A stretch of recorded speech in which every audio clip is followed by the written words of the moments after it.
Hey everybody, today I'm going to give you some tips on how to train multiple dogs at a time. I have 3 dogs here. You can see they're all in a downstay. I don't have a set goal of exactly what I'm going to work on. These 3 dogs have never trained together, so there's going to be a lot of mistakes. That's okay. Something I want you to think about as I go through this is not competition obedience. This is not like perfect, beautiful obedience. This is about real life. There's going to be a lot of mistakes they're going to anticipate, or I'm going to free up one dog, the other one's going to get up. That's okay. You need to have reasonable expectations here. When you work with your own dogs, you cannot get mad when they make little mistakes. And things I want you to think about, some big differences you'll see. Let's say, like I call the doodle today, and she goes blast in the other direction after a squirrel. You would hear me tell her no, pretty loud, pretty sharp to catch her attention. But let's say I call the cattle dog and then the doodle gets up. Well, in that scenario, I'm not going to give her a big stern no for breaking her stay to come to me. That's her trying to please. So if they're ignoring me or just blowing me off, that's a problem. If they're anticipating, no big deal. I'll fix it. I don't want them to anticipate, but I'm not going to get mad. That's a recipe for disaster. That's how you'd end up with a dog who then doesn't come to you when you need them to because they're not sure if they're really supposed to. So I'm going to get into it. Like I said, you'll see a lot of mistakes. I'm going to start with freeing up. We'll just try one of them. Holly, free. No, down, stay. Holly, you're free. Good girl. Holly, down. Good. Dash, come. Good. Sit. Down. Stay. So you can hear that I'm being pretty quiet with the dogs. The reason for that is if I call him in an excited manner, she's almost certainly going to get up. And to me, that's not fair. I don't want a big challenge. I want this to be easy. I want success. Same with distractions. I've never done this with the 3, and I've never worked with the ball with her whatsoever. So I don't want the first time I use a distraction to like whip it over her head and she goes running and I have to go try to stop her. Holly, come. Holly, good girl. Sit. Good. Down. Stay. Dash, heel. Good. Sit. Stay.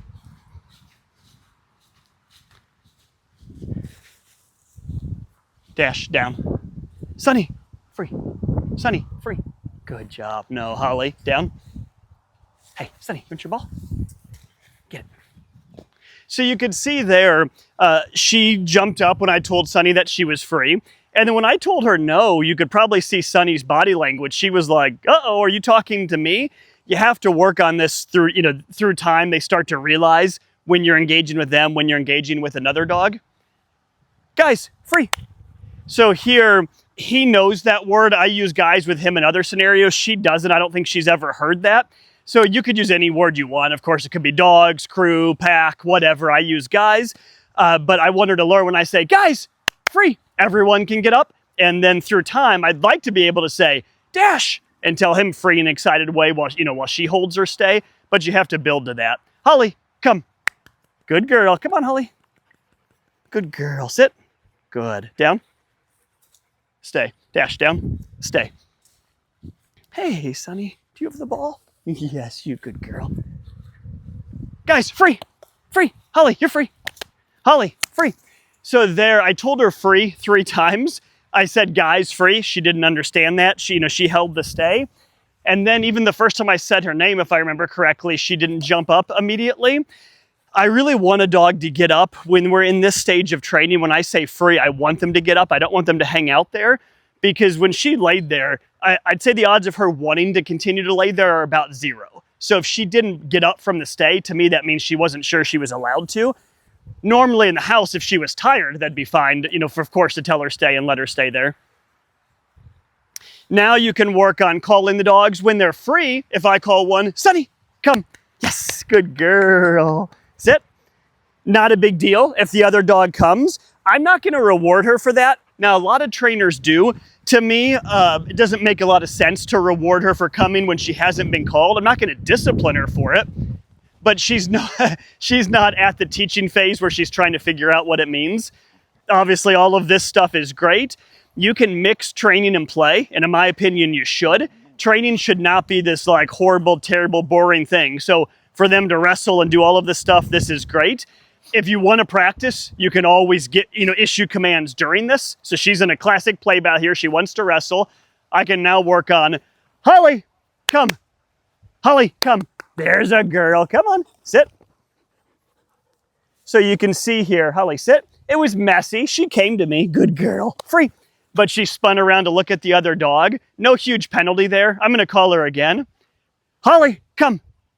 Holly, come. So now it's a tough scenario. Holly, hey, guys, stop. Holly, come. Come on, girl. Let's go. Sit.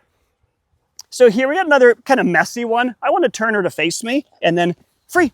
So that first time I called her when they were wrestling, if you notice, I didn't get frustrated or even give a sterner no for not listening.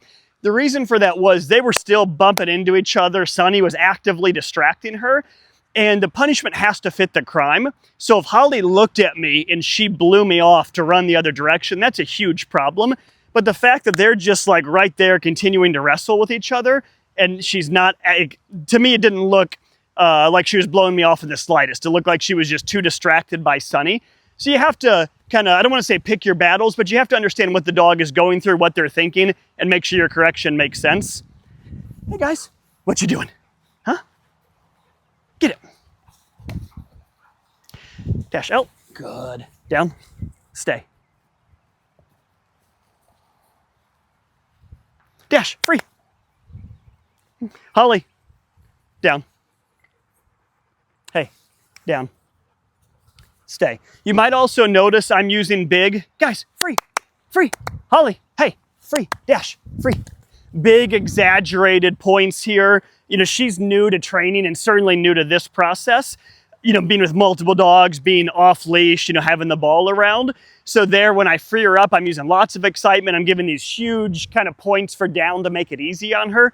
Through time, we're going to back up and, you know, a little bit and not need those huge points for down. But for now, that's okay. Hey guys, get it. So there, he wanted the ball. You can see the black and white one guarded it from him. Sunny, out. Good girl. And you can see he deferred right away. So to me, very normal dog body language. You know, for like one dog to guard something is not the end of the world. If the other, when you have dogs that know each other, and they know the kind of their place in the pecking order, you don't have problems.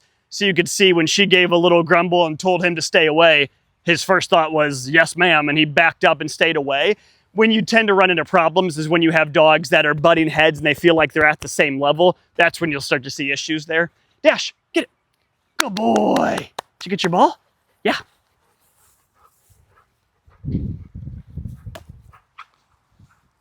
Sunny, come.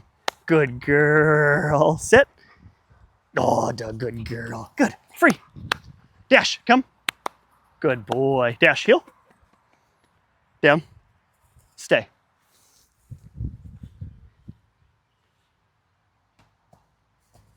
Dash. Free. So this is just a variety of things you can work on. I hope this is helpful to you. If you have questions, reach out. But one thing I want to make really clear is every session should be different. So I brought a ball out here today to work. That was the only thing that was on my agenda. I had no idea what we were going to do. These dogs each know their commands, so we're just kind of mixing it up. The next time I come out, I'll do something different. So we might bring a rope, play tug of war with one as we ask the other dogs to do something. But the big thing is just keep it different, keep it exciting, because one of the big reasons you're working on this is just to exercise the dog's brains and keep them guessing. If you have questions, reach out. We'd love to help you.